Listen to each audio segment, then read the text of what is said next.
Oi crianças, tudo bem com vocês? Vamos para a nossa aula de ciências de hoje? Então, na última aula de ciências, a prof deixou uma tarefa para vocês da página 57, né? Que agora vamos fazer a correção. Então, nós tínhamos aqui o início do capítulo 8, falando de micro-organismos, né? Na última aula. E aí, vocês fizeram, então, essa atividade.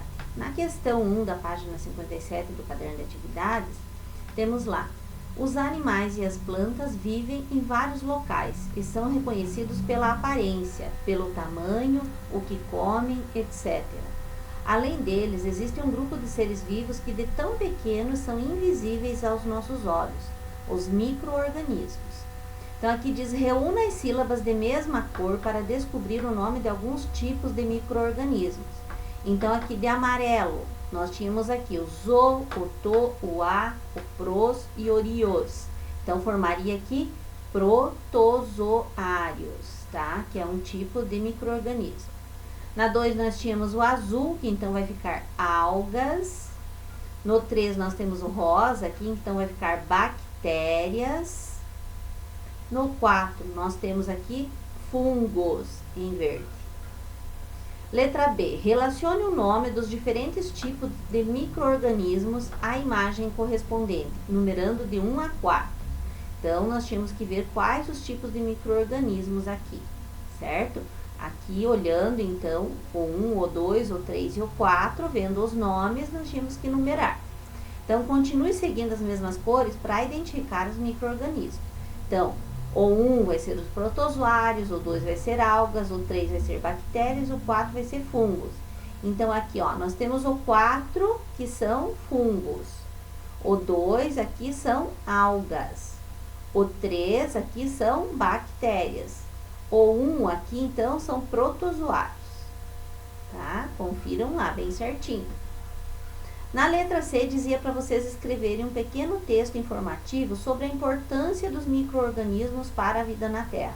Então, a gente estudou que eles também são importantes, né? Alguns podem até causar doenças, mas tem muitos deles que são necessários. Então, nós podemos responder assim lá: sem os micro-organismos, a vida na Terra não seria possível, pois muitos deles participam do processo de formação do solo, da produção de alimentos, além de transformar em gás nitrogênio em ar e sais minerais, que podem ser absorvidos pelas plantas, permitindo seu crescimento e desenvolvimento. Os micro-organismos também realizam a decomposição de restos de seres vivos, como folhas secas, dejetos e animais mortos, devolvendo os nutrientes para o solo. Isso mantém o equilíbrio no ambiente e a vida na Terra, tá? Então, essa foi a correção da página 57. Não esqueçam de realizar lá a correção direitinho.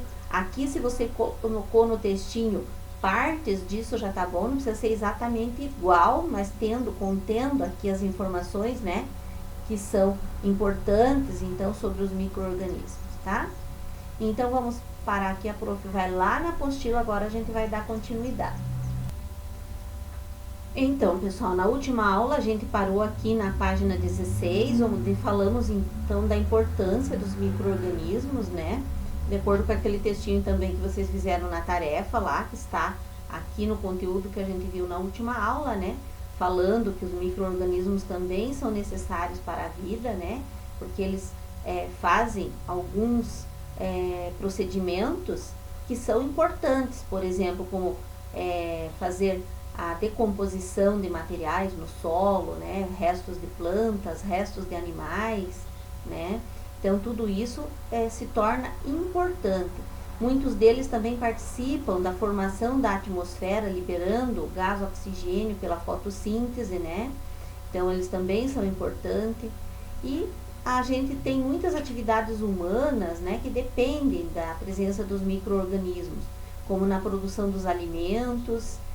Algumas espécies de bactérias também que vivem na raiz das plantas e contribuem para a formação dos minerais, né? Então, tudo isso se faz necessário. Então, agora nós vamos aqui na página 17, vamos falar um pouquinho sobre os micro-organismos e você. Os micro-organismos podem estar por toda parte, no ar que respiramos, na água que bebemos, no alimento que comemos, sobre a nossa pele, em nossa boca, em nosso intestino, entre tantos outros locais. O conjunto de micro-organismos que vivem em nosso organismo é chamado de microbiota. Muitos deles são fundamentais para a manutenção da saúde do nosso corpo. Por exemplo, no intestino existem bactérias que produzem vitaminas e protegem esse órgão de outras bactérias causadoras de doenças. Então, existem bactérias necessárias, no intestino. Então, elas produzem vitaminas e vão proteger esse órgão de outras bactérias que são nocivas. Na pele e na boca também existem espécies de bactérias protetoras que evitam a ação de outras espécies de micro-organismos que podem causar doenças.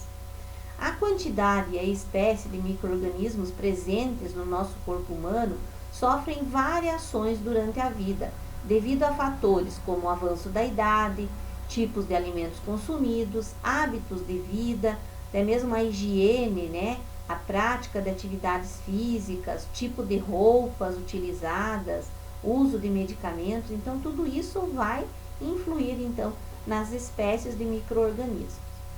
Aqui, por exemplo, impede o crescimento de micro-organismos causadores de doenças. Então, as bactérias que são boas, que estão na nossa boca, que ajudam na digestão. Então, aquelas bactérias que estão no nosso intestino e que produzem as vitaminas e protegem o nosso organismo de outras bactérias que causam doenças.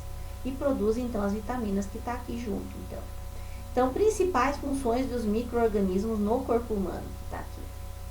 Entretanto, determinadas espécies de micro-organismos podem causar doenças. Algumas provocam apenas um desconforto ou mal-estar. Outras podem ser mais graves, causar problemas à nossa saúde. Por isso é importante conhecer as formas de contaminação e de prevenção de principais doenças causadas por micro-organismos que afetam os seres humanos, Então, vamos lá na página 18. Então, agora, vejam aqui, número 1 diz assim: os micro-organismos são seres microscópicos, mas quando muitos deles crescem um ao lado do outro, formam colônias que podem ser identificadas como manchas coloridas. Essa imagem mostra o crescimento de micro-organismos como bactérias e fungos, coletados das mãos de uma criança de 8 anos após ela brincar em um jardim.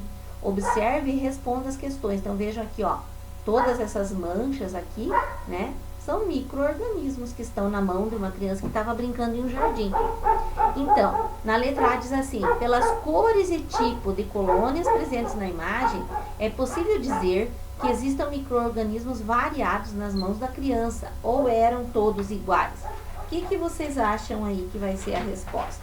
Existia diferentes tipos ou todas são iguais? Então, nós podemos dizer que, pela imagem, podemos perceber uma grande variedade de micro-organismos, pois apresentam cores e aspectos diferentes, Então, pela imagem podemos perceber uma grande variedade de micro-organismos, pelas cores, os aspectos aqui são diferentes também. Esses micro-organismos estavam nas mãos de uma criança saudável que brincou em um jardim. Explique a importância de lavar as mãos após realizar esse tipo de atividade, então. Então, ao brincar na terra, as mãos ficam cheias de micro-organismos que não podemos ver. Se elas não forem lavadas,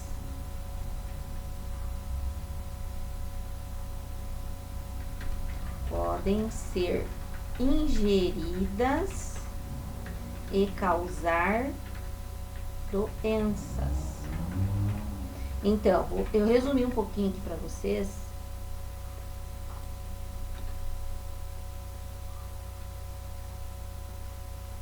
Aqui tá uma letra errada. Tá. Então, eu vou voltar aqui para vocês verem essa da B, ó. Ao brincar na terra, as mãos ficam cheias de micro-organismos que não podemos ver. Se elas, no caso as mãos, né, não forem lavadas, podem ser ingeridas. Então, podem ser ingeridas essas substâncias, esses micro-organismos, né? Esses organismos podem ser ingeridos. E podem causar doenças, então. Se não forem bem lavadas as mãos, se as mãos, vamos colocar aqui para vocês não se confundir. Se as mãos não forem bem lavadas, esses organismos, né, micro-organismos, podem ser ingeridos e causar doenças. Então, se precisar voltar aqui para vocês copiarem, pode voltar, pausa o vídeo e vai de novo, tá? Sobre os micro-organismos, quero dizer, assinale as alternativas corretas. As bactérias podem apresentar diferentes formatos e ser encontradas em praticamente todos os ambientes da Terra? Verdadeiro. Todas as bactérias realizam fotossíntese e fazem parte do bioplâncton? Não. Os protozoários são micro-organismos formados por somente uma célula, que geralmente é maior que as bactérias? Verdadeiro, de acordo com o que nós lemos lá dos protozoários, né? Os micro-organismos não são encontrados no interior do corpo humano, somente na pele? Mentira, nós temos micro-organismos, né, no nosso intestino, como nós vimos, né, algumas bactérias necessárias, na boca também. Aqui é outra. A microbiota corresponde a um conjunto de micro-organismos que vivem no corpo humano, sendo importante para a manutenção da saúde do organismo? Então, verdadeira aqui. 3. Qual é a relação entre a decomposição dos restos de plantas e animais, realizado por fungos e bactérias, com a manutenção da vida? Então, nós sabemos, né, que se os micro-organismos não realizassem essa decomposição de restos de plantas na natureza, todo esse material se acumularia no planeta, né? Além disso, os nutrientes não iam retornar ao solo para serem utilizados pelas plantas, e isso impediria o seu crescimento. Então, por isso que esses micro-organismos, essas bactérias e fungos, fazem essa decomposição, né? Aí não vai ficar cheio de lixo na natureza, lixo que na verdade não é lixo, né? Porque vai formar nutrientes para as plantas, então não ficaria esses restos. Já imaginou se não existissem bactérias e fungos?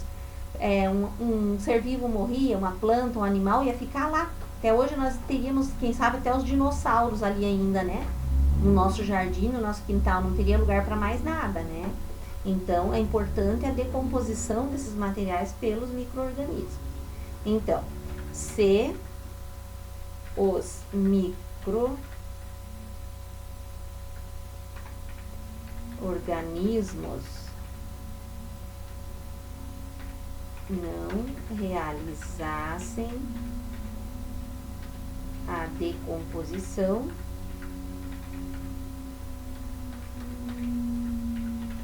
na natureza,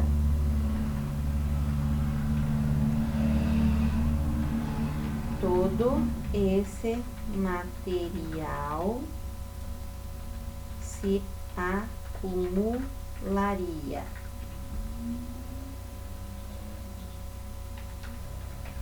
Além disso,